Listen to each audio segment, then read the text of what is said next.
despite almost doubling my rates for new clients, and that rate was not bargain basement either to begin with. The work keeps on coming in. I know this wave isn't going to last forever, so I'm taking full advantage of the shortage in the labor market while I can do so. This means an average work week for me in around 70-80 hours, but again, I'm getting paid by the hour, so I don't really care. It is pretty much sleep, eat, work, repeat. I'm starting to feel like Scrooge McDuck and his money bin with the good times rolling. I just need to make sure to put enough away so when the bottom falls out of this labor market and the leads dry up, I've got enough to go lean on for a while. Anyway, here is a quick one that I just experienced. Enjoy. The scene. Hey IT guy. When can you get to that new server we were talking about? The manager screamed over at me while I was tending to a network issue across the cubicle farm. Yeah, it is going to be sometime here, I say, looking at him annoyed. Well, I need it up by the weekend if possible. Feel free to do any of the work at night if that helps. Actually it does. I might have some time this weekend. Who is my technical contact after hours? Great. We really need that up by Monday. If you have any hangups, just ping the on-call tech. They are usually around on the weekends anyhow. Saturday night. I remember when I used to have a social life and hated it when a job took me for weekend work. But, that seems like ancient history here, approaching year 2 of a pandemic. Now a Saturday night is just like any other evening. This one though, I was about 4 cups of coffee and I knew sleep was not in the cards. So over to my client's office I go to finally tackle that server I had been promising him. Should be a 4-5 hour job to get it into production. Nothing special here. Just decommission the old one. Restore a backup. Optimize some stuff. And boom, I should be done. Home by midnight. Client will be happy and I'll get a few more hours to bill this week. First things first, I show up and go to the location where the server was supposed to be. It is just gone. I look around in all the usual places, nothing. Check the not so typical places where some of the in-house guys will put stuff, nothing. Stumped but not wanting to go home, I remember there is an on-call tech. I look through my email and see the announcement about who it is this weekend and give his number a call. Rings through to voicemail. Sounds like a personal phone number, so I leave a message.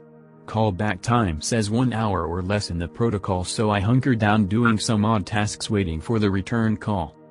An hour later I don't have a call, so I ring the number again. Once more through to voicemail. I leave another message asking if this is not the right person to please let me know, but I have a job that needs to be finished tonight, so give me a call back ASAP. How did you get this number? I went to the bathroom and left my cell phone on a desk. When I come back there are 5 missed calls. Thinking something is wrong, I page through the call logs to see it is the same number 5 times in a row in about 7 minutes. So I give it a call back thinking it might be the on-call tech. First thing out the mouth of the guy who answers, how did you get this number? Taken aback. You called me 5 times in a row just now. No I didn't. Put me on your do not call list. Hey look, you called me, figured it might be a return call for XXXXX company, I'm a contractor doing some work tonight. You just can't go calling people in the middle of the night because you want to work. According to the office email you are the on-call tech. I told my boss I don't do call anymore. Well, tell that to the office admin who put down your name. The guy is clearly really annoyed and this is a new client. I don't want to get a bad reputation, so I just try to make nice, but he would have none of it. You contractors are all the same. Blah blah blah. He dumped on contractors for 5 minutes. Look guy, I just need to know where the server might be. Someone moved it today and I would really like to just get it up tonight. This isn't why we have an on-call person on the weekends. It is for emergencies only, and you wanting to work ungodly hours on a Saturday night is not my emergency. At this point in time, I just want an exit strategy. Okay, got it. I'll just let my contact know that we couldn't locate the machine and see what he wants to do on Monday. Got that right, bud? Don't call me again unless there is an actual emergency. Click. Emailing the boss. As a consultant I know it is best to keep everything in writing if at all possible, so I start an email to my contact who is the site manager. Hey manager guy, I was at XXXXXX company just now to get that server deployed and the physical machine is missing. I contacted the on-call tech. If you remember, you told me to reach out to them with any problems, to see if they had any insight into its location. Unfortunately, the interaction I had with him was less than positive, and I don't think I'll be able to locate the server to get it up by this weekend. Let's talk on Monday. Sincerely, IT guy. Figured that was about as diplomatic as I could put it, even though I was mildly annoyed to have wasted at least 2-3 hours that night with the whole drama. I didn't hear back for the rest of the weekend, but figured he might just be waiting until he saw me on Monday morning. Monday, bloody Monday. Turns out the site manager didn't email me because he was livid at the on-call tech. He and that guy had a history of duking it out over on-call assignments and other office-related politics. So, the manager was taking full advantage of this situation and set up the tech to be fired Monday morning. Apparently it was fireworks galore, but unfortunately I got there about 15 minutes after a few tables got flipped and the police had to be called. And also apparently everyone hated this guy for a long time. I wouldn't know why. Word got out that the tech was sacked mostly because I complained about him. Now I have people coming up to me thanking me profusely for getting rid of the guy like I actually fired him. It was an odd way to curry favor with a new client, but hey, if it gets me more work I'll take it. Also the random people treating me like some sort of hero, seeking me out to say thank you IT guy is icing on the cake. Warning, an equally long post as my previous one. A few years ago I worked for an MSSP. Our teams were in North America. We mostly ran MSSP, but we had a small forensics team. I was a member of the team, on top of being a Tier 2 security analyst. I also got my nickname from this case. The nickname will stay private, but there's a hint of where it came from towards the end. I'm sitting at my desk when my manager walks in, looking slightly panicked. Manager, how would you feel about taking a road trip? Me, who, what, when, where, why, and how long? Manager, a client of a client, for client, our client was a cyber insurance company, CI client, got hit by ransomware. They're in the next city over. CI client wants boots on the ground to find out what happened and start recovery efforts. Their normal contractors are tied up, and we're capable of handling the load right now. You leave now and stay as long as necessary. Me, as long as there's an understanding with other clients that I won't be available for meetings, or I get dedicated time on site to have normal meetings, I'm fine with it. Manager, don't worry about other clients. Pack your forensics bags. We'll get you set up with a rental car and hotel. Expense everything you buy, keep receipts. If you're short on cash let us know, we'll send some with you. Me, no need for cash. Who else is going?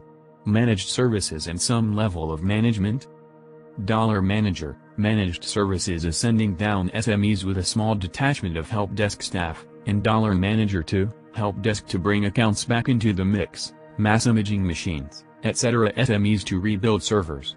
Manager to coordinate the chaos. Me, great. We get on site and start scoping out the damage, affected systems, etc. The prognosis was not good. All of the modern systems, 08 and newer, were completely encrypted. Anything less than equals 03 were completely bricked, they wouldn't even boot. Not ideal, obviously. I start tracking down my log sources that I'll require. Endpoint logs, DC logs, firewall traffic, etc. Somewhat surprisingly, they had an internal seam which was fully configured to import all of the critical logs, making my job infinitely easier. After rooting around in the logs, it was a pretty normal attack. Attackers sent a highly targeted email to a specific user, dropping a motet into the network. The user opened the document, enabled macros, and his endpoint got fully compromised. From there it was also pretty normal, internal port scans across the entire network, Kerberoasting, brute forcing, add enumeration, metasploit, etc. Privilege escalation to domain admin, pop the domain controllers, and nps exec to deploy the ransomware across the network. The one thing I didn't expect to see was the online brute forcing of accounts. Given that it locked out every account in the network, I'd wager it was an accident. I get to the initial source of the compromise and grab the motet from the user's inbox. The dropper itself was pretty sophisticated. Multiple levels of obfuscation, C2 domains which were DGAs, Domain generating algorithm, SSL encrypted traffic, etc., signed binaries. The SSL traffic was hiding Cobalt Strike.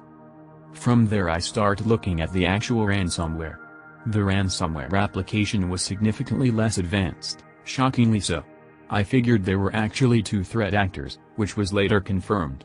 The ransomware did a terrible /job for QA. For example, it broke any server less than equals 03. I took the ransomware application apart to get some basic information, for example what compiled it, and what language. It was written in C#. Keeping that in mind, I pulled out dnspy, an application capable of decompiling C# applications back into the original source code. Looking through the source code I noticed a number of glaring amateur mistakes, like storing the decryption information in non-volatile storage. Whoops. I call over one of the senior managers from our team. Me, hey. I have an interesting turn of events. Turns out, the attackers who dropped the ransomware are idiots. They're storing what amounts to decryption keys in non-volatile storage. In other words, I've recovered the information necessary to decrypt the files without the need for backups or payment. This client had backups, but they were also fully encrypted. No air gap. Manager 2, dumbfounded / you're serious. Aren't you? Me, yes. Check this out, here's a normal text file, encrypted of course. Paste the contents into CyberChef, give them the mode, foreign key. Poof, plain text. Manager 2, one moment. Hey $s.m.e, come over here. $s.m.e, what's going on? Manager 2, show $s.m.e. What you found? Me, encrypted file, IVs, keys, mode. Plain text. $s.m.e, okay, that's impressive. I think that's the first time I've ever seen someone be able to recover encrypted files without backups or paying. Me, we have to be careful though, I suspect we have 2 actors. The initial infection I found was extremely sophisticated. This ransomware is the exact opposite. $s.m.e, can you automate the decryption? Me, of course. Give me an hour to build it out and test it on a small subset of files. Manager 2, keep this quiet, just in case it doesn't pan out. If it works, what kind of recovery are we looking at? Me, a slow recovery. I can build something basic, but it's going to be pretty limited in performance. Single-threaded applications are slow, and I don't have experience writing multi-threaded applications. From a data perspective, likely anything on the 08 servers or newer will be recoverable. I wouldn't try this on 03 or older. Manager 2, great. Get started. I get the decryptor built out and tested on a small subset of files I had copied over. I took a quick enough look at them to establish that they were decrypted, and not corrupt from the process. I call manager and SME back over. Me, it's built and been tested on these files. They all check out normally now. We've got TBs of data to process though, this will take a while to do, especially with small files. Manager 2, it's your discovery and show. Go tell the teams. Me, I'm just the technical resource. You're in charge of communication. Manager 2, and right now I'm placing you / in charge of communication. You found the weakness and developed suitable countermeasures. No one is more qualified to talk about it. Get up there and start talking to our team and the for client team. / walks up, very uncomfortably I might add /. Me, may I get everyone's attention for a couple minutes please? Me, we've been keeping this very quiet until we could confirm that this will work. Our teams have discovered a weakness in the encryption used by the ransomware. I cannot guarantee complete decryption, but our preliminary indications is that it'll work. We've built and tested the decryptor on a very small subset of files with perfect results. Client manager, you're saying we can get all our data back? Me, I'm saying we stand a chance of getting most of your data back without paying the ransom. Client, what's the risk with this? Me, the risk is making the already encrypted files unrecoverable even to the original ransomware authors, if they could decrypt it in the first place. We need to complete more tests before deploying it to every asset we care about. Client manager, how long will this take? Me, the testing? A couple more hours. A full decryption run? I have no idea. It could be a few hours, it could be a few days. There are TBs of data to process. Any performance problems will relate to how many small files there are to decrypt. I don't have the programming knowledge to write multi-threaded applications without causing problems. We'll reach out to other resources to see if they can provide assistance. Client Manager, what about the actual servers?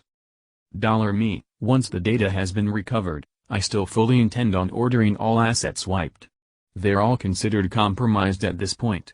There appear to be two groups that were attacking your network at the same time. One group was highly sophisticated and likely state-sponsored. The second group, the one who deployed the ransomware, were significantly more amateur.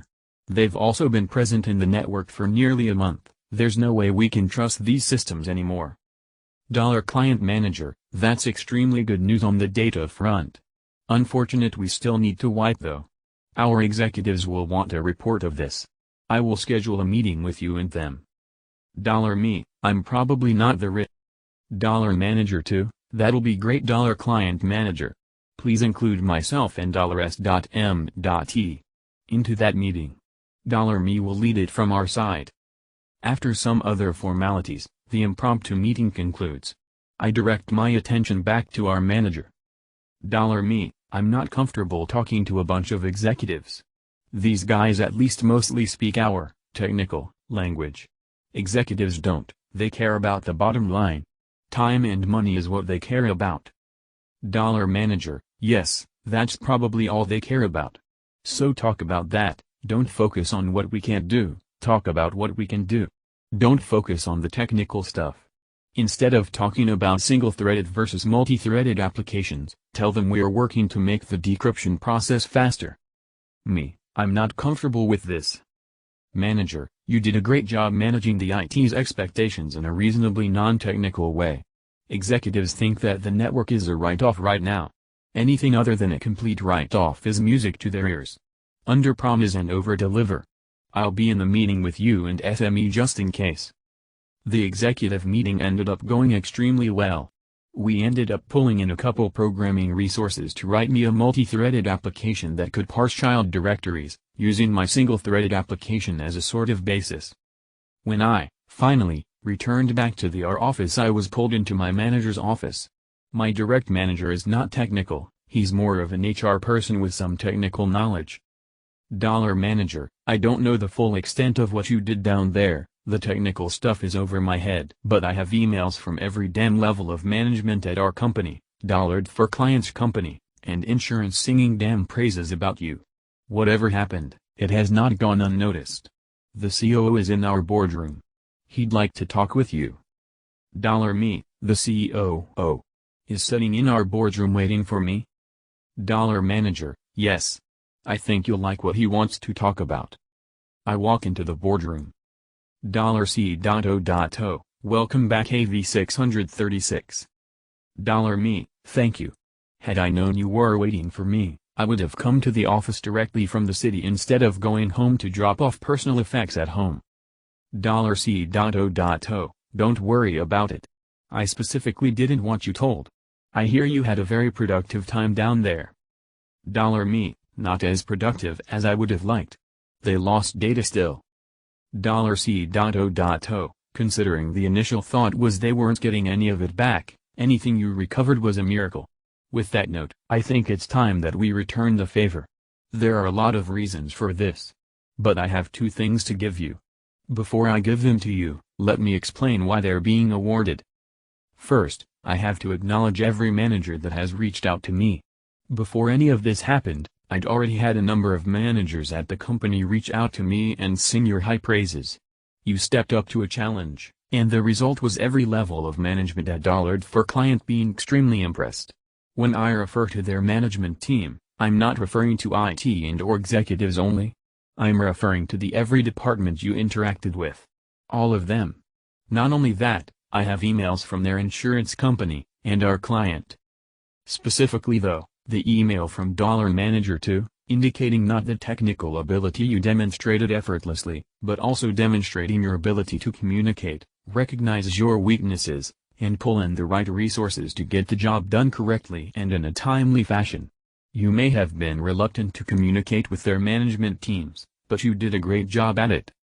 In addition to this, every staff member at the company is entitled to sales commissions if you can make sales and the client shake hands. There is no obligation to be in sales or any technical department.